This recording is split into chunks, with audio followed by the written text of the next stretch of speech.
Okay, dagdag sa ancestral. Dagdag lang po doon sa ancestral lands. Meron kasi, yung mga ancestral lands kasi karamihan, sabi ni Ma'am kanina na yung issue ng kansi, kalti, ganun. Meron din pong mga ancestral lands na nai-issuehan po ng title through DNR. Yung mga ancestral lands po na nag-off sila sa provisions ng Section 12, no? Kaya endorse sila ng NCIP sa office namin kasi nag-option yung clan to avail the provisions of Section 12 ng IPRA law. A-applyan nila ng pre-patent. Kaya meron din pong nai-issue ang DNR na title sa mga ancestral lands, pre-patent application po. Individual titles. Thank you for that, ma'am. No? That is now subject for investigation. We were in Buntok a few months ago. Then there were rampant conversion, no? Yung option. Sabi nila, option ng Section 12 of IPRA law. But this Section 12 is very clear. It is only the office of the executive office ng Ancestral Domain Office, ADO, the only authority that can recommend the option of Section 12. Pag wala ng ADO, walang recommendation ng ADO, invalid yun. Dahil most of the ancestral lands that are being recommended for option of Section 12, dito sa baba. They have no authority to endorse anything to the DNR, particularly in the regional office. That is the word of those commissioners, and doon kami doon sa yung officer sa Ancestral Domain Office while we were in Buntok last other month. No? So I think yung mga bagay na yan, yung na-issue na yan, sabi ko nga, that will be subject for investigation. Dagdag.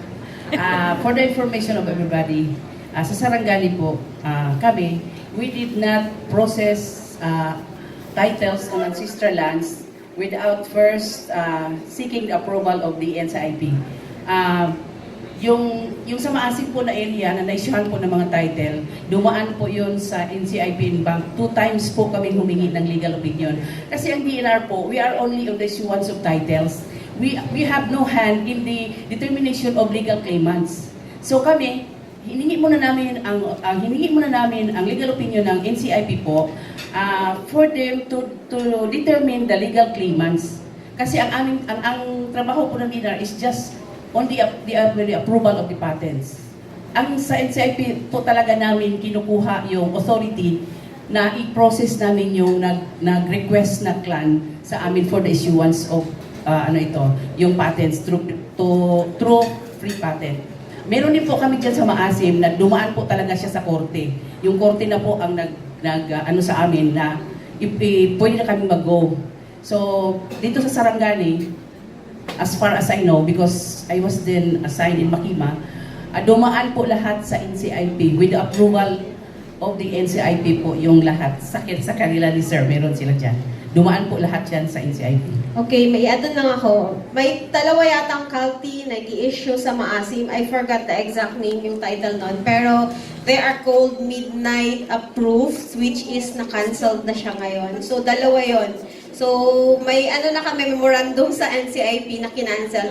And please also, in addition sa Section 12, hindi na po siya pwede i-avail kasi ang sabi ng law, within 20 years upon approval of the EPRA law. So, last year na siya nag-expire. So, no titling na ngayon, availing Section 12. In addition also, may bagong, kasi di ba po may joint administrative order na composed of JAO yun, tawag namin. We have the DNR, we have the LRA, the DAR, and the NCIP. So, any titling po ngayon, may TWG, so approval ng 4 agency before siya i-process. So, medyo na siya ngayon kasi to avoid overlapping at saka to harmonize syempre yung policy namin. So, ngayon, kapag hindi mag-agree, hindi mag-certify ang NCIP, hindi mag-certify ang DAR or DNR, pag ang LRA, hindi na po siya pwede i-process for titling.